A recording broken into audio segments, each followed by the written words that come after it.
Selamat siang. Berita dari Pos Belitung, Jakarta. Masyarakat menunggu pengumuman dari pemerintah terkait perpanjangan pemberlakuan pembatasan kegiatan masyarakat atau PPKM level 2 hingga 4 Jawa Bali. Sesuai jadwalnya, hari ini Senin 23 Agustus 2021 merupakan hari terakhir pemberlakuan PPKM level 2 hingga 4 Jawa Bali. Apakah PPKM diperpanjang atau tidak? Pertanyaan inilah yang kerap muncul di masyarakat. Kalaupun diperpanjang, sampai kapan PPKM level 4 berlaku di Jawa Bali? Atau PPKM level 4 diperpanjang sampai tanggal berapa?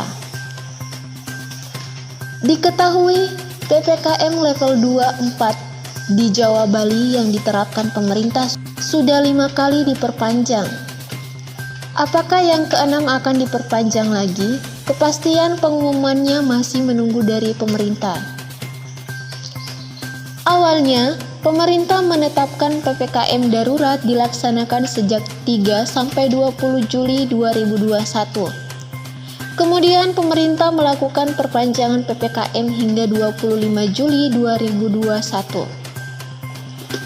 Setelahnya, PPKM berubah nama menjadi PPKM level 4, 3, dan 2, serta diperpanjang lagi sampai 2 Agustus 2021. PPKM level 2 sampai 4 ini pun kembali diperpanjang hingga 9 Agustus 2021. Masih belum selesai. PPKM level 2 sampai 4 diperpanjang lagi sampai 16 Agustus 2021.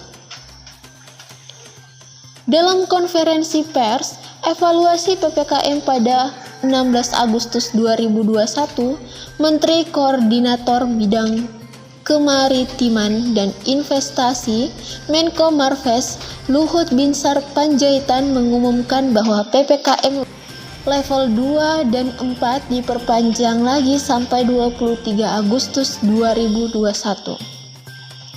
Saat ini PPKM level 2 dan 4 diberlakukan di 7 provinsi yang ada di Jawa dan Bali.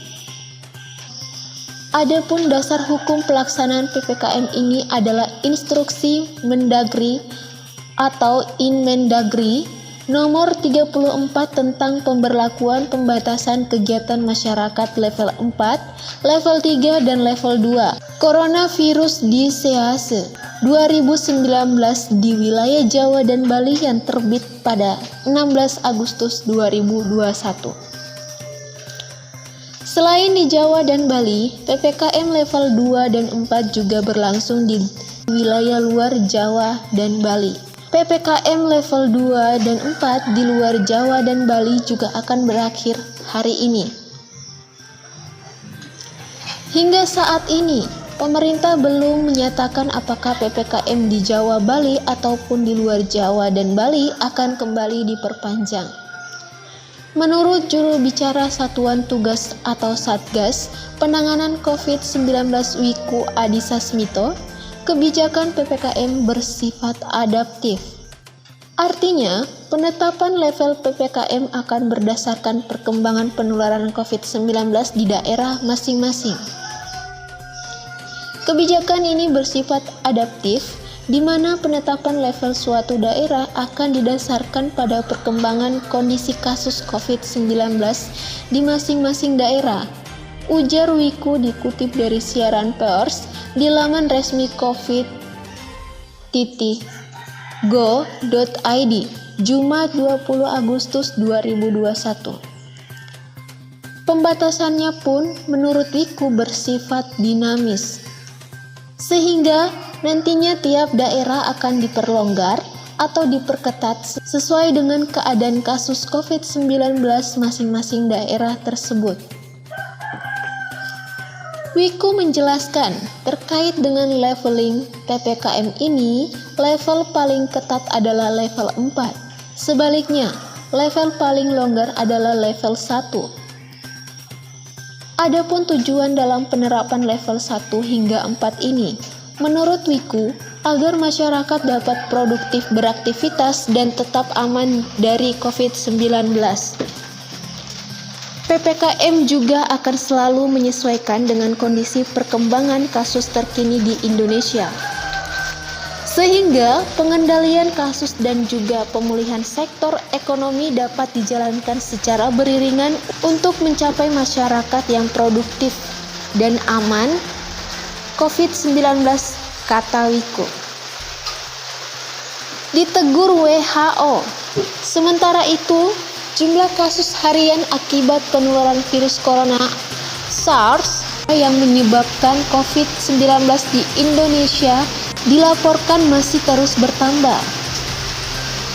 Data Satgas Penanganan COVID-19 pada Minggu 22 Agustus 2021 menunjukkan ada 12.408 kasus baru COVID-19 dalam 24 jam terakhir. Penambahan itu menyebabkan total kasus COVID-19 kini mencapai 3.979.456 orang sejak diumumkannya pasien pertama pada 2 Maret 2020. Selain itu, kasus kematian dalam 24 jam juga masih tercatat berada di atas 1.000 kasus.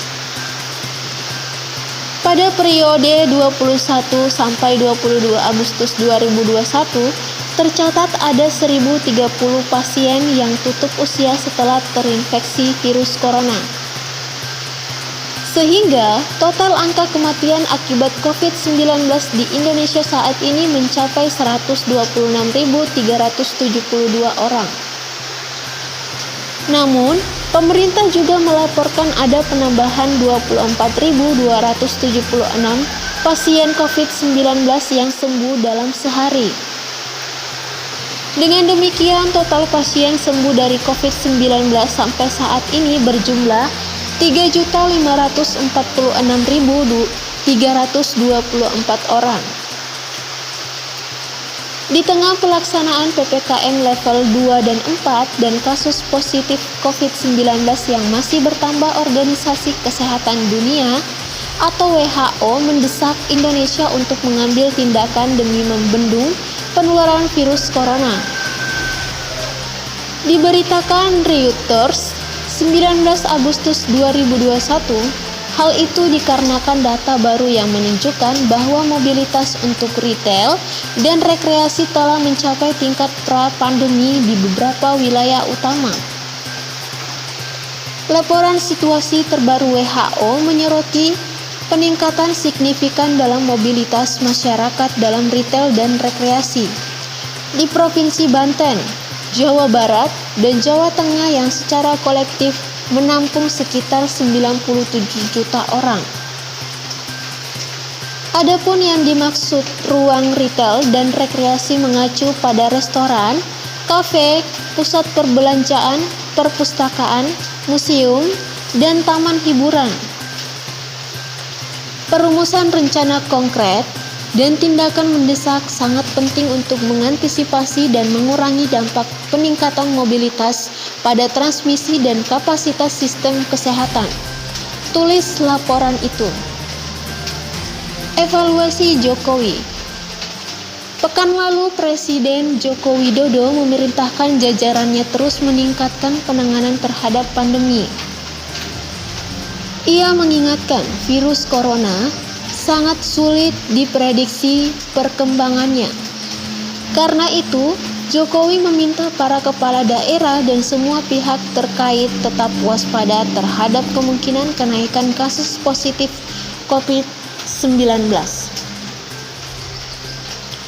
Saya ingin mengingatkan terlebih dahulu bahwa yang namanya virus corona ini betul-betul sangat sulit diduga dengan kalkulasi-kalkulasi apapun, kata Jokowi saat memberikan pengarahan kepada Forkopimda se-Jawa Timur yang ditayangkan di YouTube Sekretariat Presiden, Jumat 20 Agustus 2021. Jokowi mengingatkan agar jangan sampai ada varian baru virus corona yang tidak diwaspadai kehadirannya, sehingga varian baru itu menyebar secara luas di masyarakat. Presiden mengatakan kunci penanganan pandemi meliputi 3 hal. Pertama, mengurangi pasien positif COVID-19 yang melakukan isolasi mandiri atau isoman di rumah dengan memindahkan mereka ke tempat isolasi terpusat atau isoter. Jokowi menduga tingginya angka kematian pasien COVID-19 disebabkan karena banyak pasien isolasi mandiri terlambat mendapat perawatan di fasilitasi isolasi terpusat. Saat dilarikan ke rumah sakit, kondisi pasien sudah terlanjur parah. Tingginya angka kematian juga diduga karena banyak pasien yang memiliki komorbid atau penyakit bawaan. Dengan kondisi demikian, kata Jokowi, pelayanan fasilitas isolasi terpusat menjadi kunci menekan angka kematian. Kunci kedua yakni mempercepat vaksinasi. Jokowi memerintahkan semua Pemda segera menyuntikkan stok vaksin yang dimiliki ke masyarakat. Jokowi mengatakan, vaksin yang datang pada bulan Agustus ini mencapai 72 juta dosis. Kemudian, pada bulan depan diperkirakan yang datang mencapai 70 juta dosis. Jumlah tersebut bukan angka yang kecil mengingat biasanya vaksin yang datang hanya berjumlah 8-10 juta dalam 1 bulan. Bahkan sebelumnya, butuh waktu 7 bulan untuk mendapatkan 68 juta dosis vaksin. Langkah ketiga yakni memastikan suplai obat tidak terlambat. Jika ada pasien yang masuk ke fasilitas isolasi terpusat, obat harus segera diberikan. 3 ini kalau kita kerjakan, insya Allah akan semakin turun kasus-kasus, kata Presiden. Saya Wulan Sari Sinaga melaporkan.